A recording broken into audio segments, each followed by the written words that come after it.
you should download a software first on the computer. Then you can see like this on the screen of your computer. On, off, red LED color, green, blue, yellow, white, pink. Slowly, quickly, steady on, more quickly. Now you can handle. Turn on the button, on, off.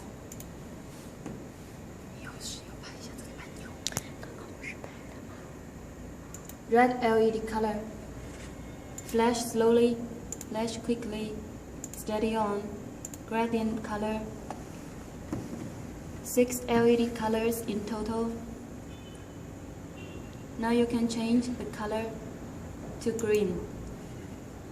Flash slowly, flash quickly, steady on, more quickly. Then yellow, slowly, quickly, steady on, more quickly.